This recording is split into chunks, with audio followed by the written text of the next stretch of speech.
CA17 International est l'opérateur d'appui à l'unité de gestion du projet de sécurité alimentaire dans l'est du Burkina Faso, PESAIE.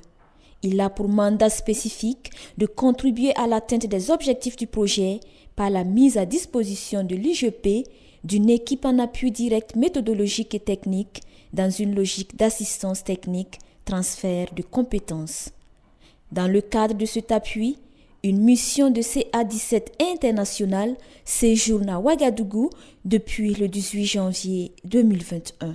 Dans nos process de suivi et de qualité d'accompagnement aux prestations que nous réalisons une fois par an des très grosses missions avec l'ensemble des partenaires membres du groupement qu'on appelle de revue annuelle audit qualité. Et on l'a réalisé en fin d'année 2020 et on a souhaité compléter cette mission par une mission de backstopping technique très spécifique pour accompagner le PSAE, car notre mandat d'opérateur d'appui est accompagner l'UGP du PSAE et sa maîtrise d'ouvrage dans la mise en œuvre du projet. Voilà.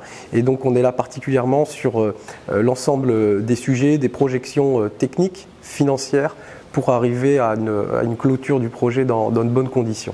Du côté du PSAE, on espère que les échanges permettront d'arrimer le dispositif technique et financier pour une mise en œuvre effective des activités. Les attentes à la fin de cette mission, naturellement, c'est qu'on ait un plan de travail pour 2021 réaliste. Réalisme en termes de faisabilité technique et en termes de faisabilité financière. Voilà. Et ça, c'est un premier élément. Deuxième élément, c'est que nous préparons, comme ce qu'on appelle dans notre langage, le plan de charge. Vous avez dit l'organisation du travail pour que la ressource humaine mise à disposition pour le projet puisse avoir un calendrier d'exécution cohérent. Voilà. Troisième élément, nous voudrons bien sûr que ce document soit le document de référence partagé avec le maître d'ouvrage qui nous donne sa validation et que le partenaire financier qu'est l'AFD soit au courant et donne également sa validation sur ce document qui nous permet de travailler. Après avoir exposé les attentes de la mission et recueilli les recommandations du ministère de l'Agriculture, maître d'ouvrage du PSAE, l'équipe de CA17 International s'est entretenue avec les acteurs en charge de la mise en œuvre de la composante 1 du projet. Si le niveau de mise en œuvre est jugé satisfaisant, il n'en demeure pas moins que plusieurs difficultés entravent le bon déroulement des activités. Les difficultés majeures sont notamment liées au contexte sécuritaire. C'est-à-dire que certaines entreprises ont été empêchées dans leurs travaux par des attaques. Et donc il est question souvent d'organiser des replis, puis redéployer, et parfois même de changer les sites d'implémentation de ces ouvrages. Ce qui fait qu'on prend un petit peu de retard, et donc c'est ces questions d'anticipation qui sont là. L'autre élément aussi important, c'est le coaching des entreprises, la proximité que les équipes du PSAE doivent avoir sur le terrain pour s'assurer que le travail est fait dans les temps et avec la qualité requise. Il s'est agi dès lors pour les acteurs d'élaborer un plan d'action pour pallier ces difficultés et accélérer la réalisation des infrastructures. Le redéploiement sur le terrain des experts GR au niveau provincial, c'est un des premiers éléments. Deuxième élément, parce que ces aménagements hydro-agricoles qui vont bénéficier aux communes, mais qui n'en sont pas maîtres d'ouvrage pour des questions de rapidité d'exécution et de difficultés techniques, va être l'intégration des élus, des communes, dans le suivi de ces entreprises. Outre la crise sécuritaire et sanitaire, la lourdeur des procédures de passation des marchés impacte la capacité du Conseil régional de l'Est de jouer efficacement son rôle de maîtrise d'ouvrage dans la réalisation des pistes et infrastructures agro-pastorales.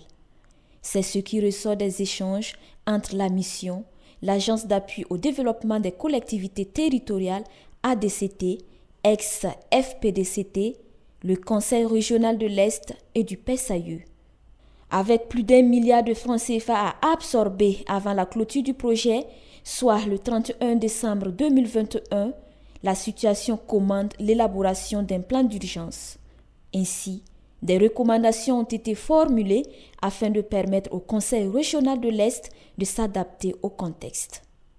Nous avons pu en tout cas identifier avec l'appui du consortium CA17 des pistes de solutions, notamment la production du mémorandum, comme il est dit, la proposition de type d'allègement à soumettre à l'approbation de l'AFD, la mise en place d'un cadre de concertation suivant une périodicité définie entre l'AFD, le fonds permanent, le conseil régional de l'Est et également l'unité de gestion du PSAE.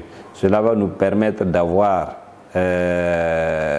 les informations utiles et nécessaires en temps réel pour pouvoir avancer dans la mise en œuvre des projets.